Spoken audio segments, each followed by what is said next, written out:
Hello, everybody. Today I'm here to talk about a Nightmare Room book. It's been a while since I've done a review of one of these, and that is book number 7 in the Nightmare Room by R.L. Stine, The Howler. Now, I only have a few books left to go in this series, so I'm trying to kind of get through this series and finish it up so I can do a ranking. And I'm just kind of reading the last few that I need at random. Besides the trilogy, I have to read the trilogy yet. Still, that'll probably be the last thing that I read. But I only need 3 more books after this one.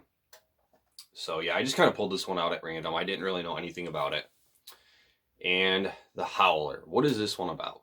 So in The Howler, it's about our main character Spencer.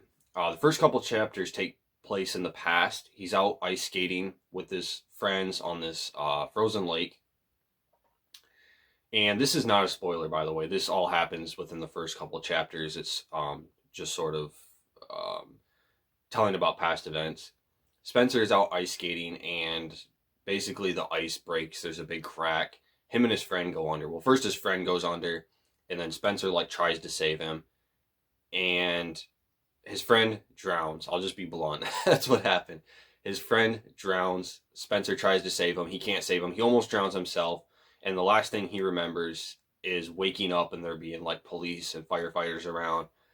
And that's pretty much it. And then we cut to the present time where Spencer is sort of dealing with this traumatic event, and he wants to get in contact with his friend Ian, the kid who drowned.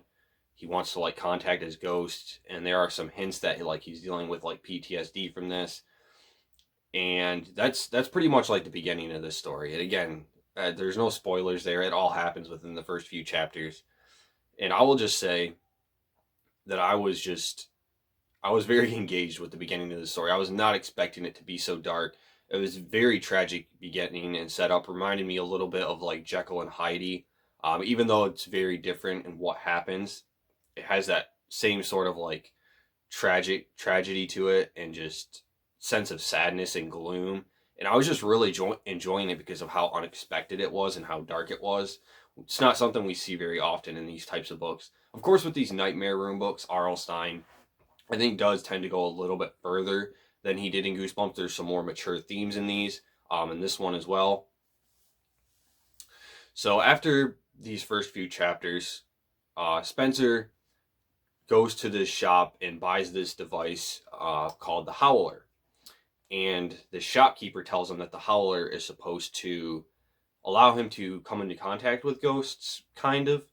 He can use this device, and he can hear ghosts howling through it, which is, I guess, what they do in this book. That's the lore of the ghosts, I guess. They howl because of all of the their built up rage and emotion, that kind of thing.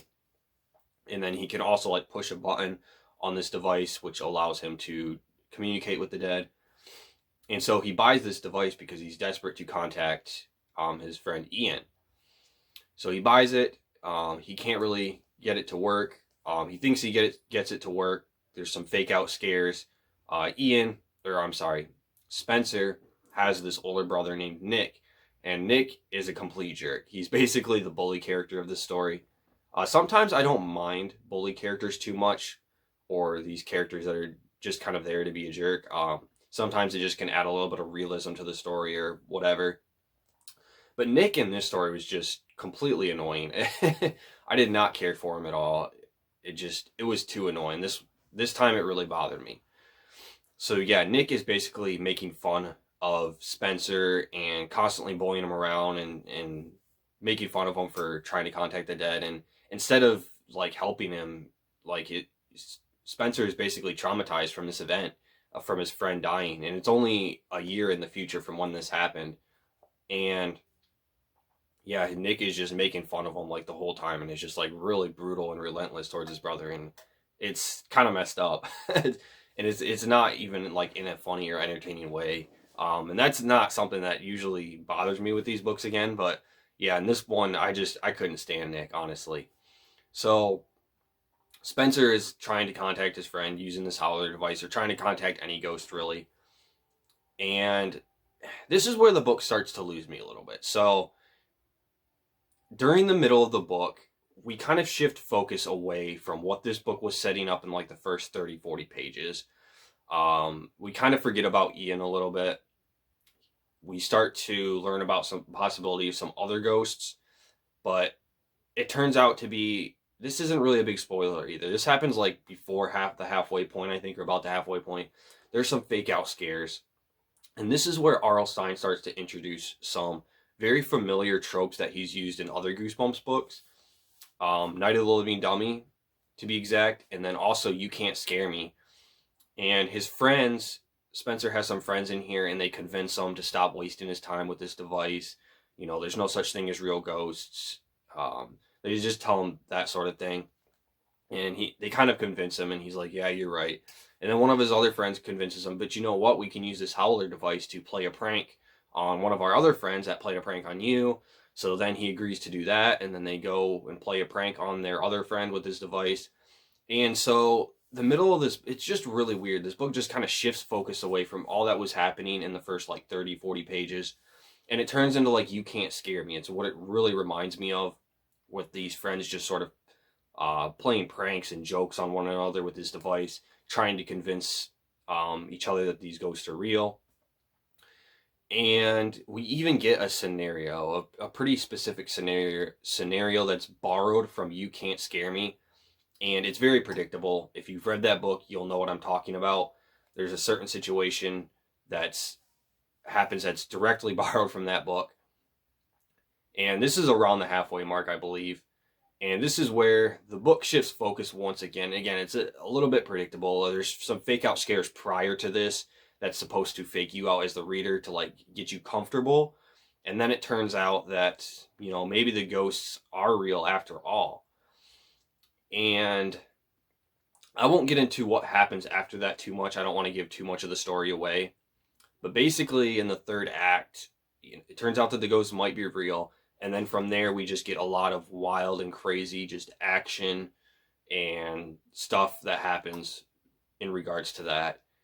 And once again, the story shifts focus and shifts tone like dramatically. And it's just really bizarre. I don't even know how to explain it. So this is one that really confused and puzzled me for some of the directions that went in. Again, during the middle, there was some predictability there with what happens because of the tropes that it borrows from, like Night of the Living Dummy, You Can't Scare Me, in regards to the fake out scares, the pranks, all that. But then after that, it's just really bizarre where this book goes. It gets kind of wild and crazy, like I said, with some of the action that takes place in the third act. But I couldn't really get into it all that much or take it seriously because there's no explanation behind any of it, really. Other than the fact that they're ghosts, and obviously it's setting up that there might be ghosts in the beginning. Other than that, there's really no connection. There's really nothing piecing together the first and second half of this book, in my opinion. It feels like you're reading a completely different story almost. It just kind of comes out of nowhere. And I had a hard time enjoying it because there's no logical explanation to it. The dark tone we got in the first half, it just completely kind of falls off towards the end, and it feels almost like cartoonish in the latter half. There is one like puzzle piece, so to say, that sort of is reintroduced towards the end of this book, involving like the resolution and the climax of the story, but it just sort of feels tacked on. It doesn't feel like organic in the way that it's used at the end, and I couldn't really get into it. I was just so confused. I don't know how to explain it. I just was so confused the directions that this one went in. R.L. Stine was setting up such a strong story in the beginning. He presented some really unique ideas. I really liked seeing our protagonist kind of like traumatized by this event and then being haunted by his friend's ghost and like trying to seek him out. I kind of like that story, and I wish R.L. Stine had stuck with that. But alas, it goes in a completely different direction, and that whole thing is kind of abandoned for the most part. Again, there's something that's sort of reintroduced back at the end that sort of like pieces together, but not really. And his brother Nick, too, his character is really just there to kind of support some of these fake out scares. And then he's also there as part of like the twist ending. This book doesn't really have much of a twist. It uses a twist ending that we've kind of seen before, similar to like The Haunted Mask. but it doesn't really impact the ending all that much one way or another. It's just, the ending is just kind of whatever. It's there. It's not really much of a twist. So yeah. Um, by the end of this book, I just felt like it was kind of a mess. I feel like I was more disappointed with it than anything. I'm still trying to like wrap my head around it a little bit, just because I don't know. This book just really puzzled me. Arlstein really had a strong setup with this one, and I feel like he fumbled a little bit. I was trying to like weigh out my positives and negatives. Um, and I think the negatives outweigh the positives by just a little bit here, because my positives for this one is primarily just the concept of the story. The premise of it has some unique ideas, and like the first third of the book, like 40 pages. I think this one is like 138 pages, so it's a little bit of a longer one. So yeah, that's really only like a third of the story that I really enjoyed, and after that, it just started losing me a little bit. And again, and some people might enjoy the direction that this one goes if you're willing to suspend your disbelief. If you're willing to just go along for the ride and not have a logical explanation for everything, because there is some pretty crazy stuff that happens in the third act of this. It just felt kind of cartoonish to me, and I couldn't get into it because it just felt like it didn't connect with the rest of the story. It just was too bizarre. It just kind of felt out of place to me. But yeah, those pretty much my positives with the story was the concept of this one in the beginning, and then the negatives were pretty much the rest of the book. I just felt like it just did not jive with me at all. So yeah, I ended up giving this one, I initially was going to give it a 2.5 out of 5 stars, but I feel like the negatives slightly outweigh the positives, so I think I'm going to settle on like a 2.25 out of 5. I think this one could have been great. I think there was some potential with this book, and Arlstein just fumbled it, honestly. I don't know what else to say. Have you guys read The Howler from the Nightmare Room series, book number 7? If you have, let me know what your thoughts are down in the comments. This one, to me, I think was a little bit more of a disappointment, but it wasn't quite terrible. Still better than some of the other ones that I've read in the series so far. And I've only got 3 more books to go, apart from the trilogy, so I'm hoping at least 1 or 2 of those will end up being really good, because so far, the Nightmare Room is split up pretty evenly for me in terms of books I like versus the ones I don't like. I have 3 that I've rated really highly that I really enjoyed. 3 that were just kind of okay, middling, and then 3 that I really didn't care for that much that I gave like a 2 out of 5 stars. So yeah, I'm hoping at least 1, maybe 2 more out of these last few books that I read will end up being really good.